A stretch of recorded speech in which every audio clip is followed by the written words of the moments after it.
পাঠ্যপুস্তকের ট্রান্সজেন্ডারের প্রতি সহমর্মিতার বার্তা আছে। এরকম অবস্থায় অভিভাবক হিসাবে আমাদের করণীয় কী?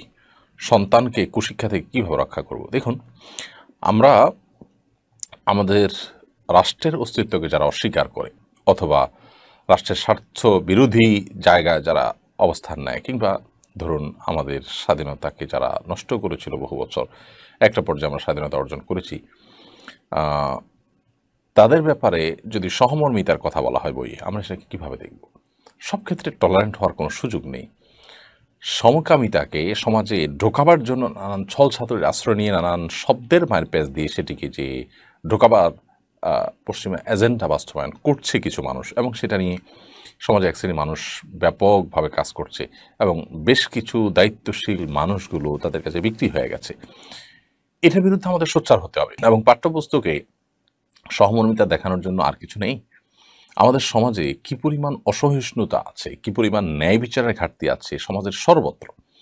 আপনি তৃতীয় লিঙ্গের মানুষদের প্রতি সহমর্মিতার কথা বলেন, ঠিক আছে, কিন্তু শরীফার গল্পের নামে যে গল্প বইয়ে আছে সেখানে তৃতীয় লিঙ্গের কথা বলা হয়নি, সেটা বলা হয়েছে রূপান্তরকামী নারীর কথা।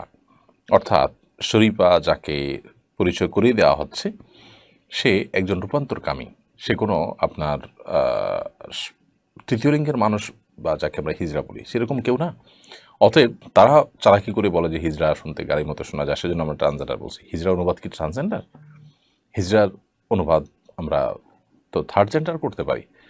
তাহলে সেক্ষেত্রে এই শব্দের মায়ের প্যাসে মূলত সমকামিতাকে ঢুকানো হচ্ছে। আমরা কীভাবে সমকামিতাটা বিভিন্নভাবে বোঝানোর চেষ্টা করেছি। একজন মানুষ রূপান্তরকামী নারী, তিনি পুরুষ ছিলেন, অবকাঠামো 100% পুরুষে, তিনি বলেন আমি নিজেকে নারী ঘোষণা করি, অফিসিয়ালি তিনি নারী হলেন। তাহলে সেক্ষেত্রে এবার তিনি বিয়ে কাকে করবেন? একজন পুরুষের করবেন। আগে থেকে তিনি পুরুষ আছেন, তাহলে কি হলো? সমকামিতা হলো। সমকামিতা প্রতিষ্ঠিত করবার জন্য এটা একটা চালাকি মাত্র, বিধায় এর বিরুদ্ধে আমাদেরকে সোচ্চার হতে হবে।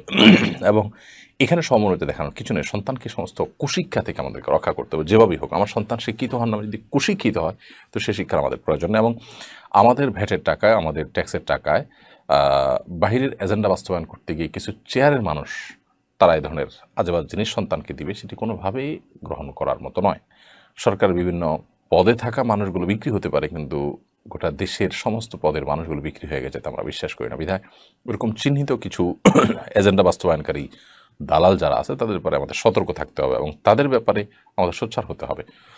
এবং যে কোনোভাবে আমাদের শিক্ষা কারিকুলামে, আমাদের পাঠ্যপুস্তকে সন্তানদের আপনার চরিত্র নষ্ট হতে পারে, তাদেরকে বিপদগামিতার পথে নিতে পারে, কিংবা ধর্মীয় শিক্ষার বিরুদ্ধে তারা বা ধর্মীয় শিক্ষার পরিপন্থী কোনো কিছু তারা শিখতে পারে, এরকম কিছু থেকে তাদেরকে রক্ষা করার আপনার চেষ্টা অব্যাহত রাখতে হবে।